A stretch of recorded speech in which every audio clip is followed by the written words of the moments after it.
नमस्कार साथियों, स्वागत है आप सभी का daily learning official YouTube channel में। साथियों, आज के सेशन में हम बात करेंगे भारतीय संविधान के बारे में और क्या है जो भारतीय संविधान की जो प्रस्तावना है उसमें पंथ निरपेक्ष और जो समाजवादी शब्द है उससे जुड़ा हुआ विवाद क्या है, इसके बारे में पूरी चर्चा करेंगे। चलिए साथियों, शुरुआत करते हैं। अगर आप हमारे चैनल पर नए हैं तो इस चैनल को सब्सक्राइब जरूर कर लीजिएगा और इस वीडियो को पूरा देखने के बाद लाइक और शेयर करने में कंजूसी मत बरतिएगा। तो चलिए साथियों, शुरुआत करते हैं आज के सेशन की। साथियों, जो ये भारत में प्रस्तावना है और उसमें जो दो शब्द है जो पंथ निरपेक्ष और समाजवाद, इससे लेकर काफ़ी बड़ा मुद्दा भी चर्चा में चला हुआ है। सुप्रीम कोर्ट में इसके खिलाफ याचिका दर्ज की है। जो हाल ही में जो राज्यसभा के पूर्व सांसद है डॉक्टर सुब्रमण्यम स्वामी जी, उन्होंने जो सुप्रीम कोर्ट है उसमें अपनी याचिका दर्ज की है और उन्होंने कहा है कि इन दोनों शब्दों को संविधान की जो प्रस्तावना है उससे हटा देना चाहिए। इसके पीछे का तर्क उन्होंने क्या बताया, तो साथियों इसके पीछे का तर्क उन्होंने ये कहा है कि जो ये दोनों शब्द हैं ये भारतीय संविधान की प्रस्तावना में आपातकाल के दौरान जोड़े गए थे, यानी कि उस समय जोड़े गए जबकि भारत में इमरजेंसी लागू हुई थी इंदिरा गांधी जी के समय में, यानी कि 1975 से लेकर 1977 के समय में जो इमरजेंसी थी उस समय इन शब्दों को जोड़ा गया था। और इस तरह शब्दों को जोड़ना जो है वो भारतीय संविधान का जो आर्टिकल 368 है उसकी जो शक्तियाँ है उनको कम करता है या उससे परे है। इसलिए इन दोनों शब्दों को जो है संविधान से, भारतीय संविधान की जो प्रस्तावना है इनसे हटा देना चाहिए। तो चलिए साथियों चर्चा करते हैं और पहले हम जानते हैं कि प्रस्तावना के बारे में जो बात कर रहे हैं प्रस्तावना आखिरकार है क्या। तो प्रस्तावना जो है भारतीय संविधान की प्रस्तावना, जैसे कि आप देख पा रहे होंगे, भारतीय संविधान की प्रस्तावना यानी कि जो हम भारत के लोग जो है प्रस्तावना है इसे एक प्रकार से ऐसे देख लीजिए कि यह एक ऐसा दस्तावेज होता है, इसे एक दस्तावेज के रूप में हम देख सकते हैं जिससे कि जो भारतीय संविधान है इसको संक्षिप्त रूप में वर्णन करने के बारे में देख लीजिए। यानी कि इस ऐसा समझिए कि संविधान को एक संक्षिप्त रूप में जो शब्दों में पिरोने की जो बात है वो प्रस्तावना में की गई है कि भारत का जो संविधान है इसमें किस प्रकार से बात की गई है। इस पूरी चर्चा को इन्होंने जो प्रस्तावना है उसमें दर्शाया है। इसलिए जो संविधान की जो प्रस्तावना है उसे हम मिनी कॉन्स्टिट्यूशन या कॉन्स्टिट्यूशन ऑफ इंदिरा भी कह सकते हैं, यानी लघु संविधान कह सकते हैं।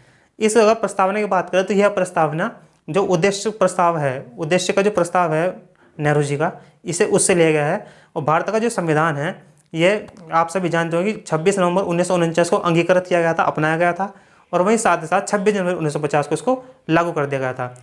तो जो ये दो शब्द हैं पंथ निरपेक्ष और समाजवाद, इनको जो संविधान का संशोधन है 42वां संविधान संशोधन 1976, इनको द्वारा तीन शब्दों को जोड़ा गया था जिसमें पंथ निरपेक्ष और समाजवाद और तीसरा अखंडता, इन तीनों शब्दों को जोड़ा गया था।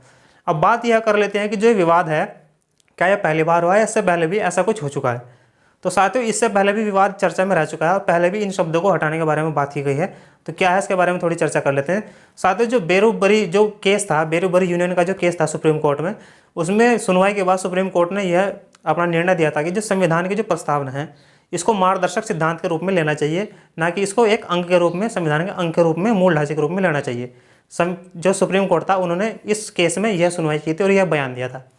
वहीं बाद में केशवानंद भारती केस जो हुआ था 1973 में, उसमें जो सुप्रीम कोर्ट है उन्होंने अपना बयान इस प्रकार से दिया कि जो प्रस्तावना है यह मूल संरचना का, मूल ढांचे का एक अंग है, यानी कि यह एक आधारभूत ढांचा है संविधान का, तो इसमें हम किसी प्रकार का चेंज नहीं कर सकते। तो जब 1973 में सुप्रीम कोर्ट ने अपना यह निर्णय दे दिया, उसके बावजूद भी जो इमरजेंसी के समय है मूल ढांचा जो है यानी कि प्रस्तावना, इसमें सरकार ने इमरजेंसी के समय चेंज किया और इसमें पंथ निरपेक्षता, जो समाजवाद है और अखंडता, इन तीनों शब्दों को जोड़ा गया। तो इसलिए विवाद चला हुआ है। इससे क्या है कि जो भारतीय संविधान का आर्टिकल 368 है जिसमें हम संशोधन कर, जिसके द्वारा जो संसद है उसको संविधान में संशोधन करने की शक्ति दी गई है, यह उसकी शक्ति को कम करता है। वहीं साथ ही साथ अगर बात करें इससे अलग, तो 1995 में भी एक मामला ऐसे सामने आता है जिसमें LIC में हुआ था यह मामला।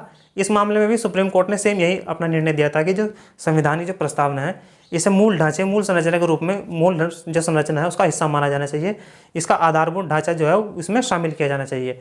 तो इसलिए इसमें चेंज हम नहीं कर सकते।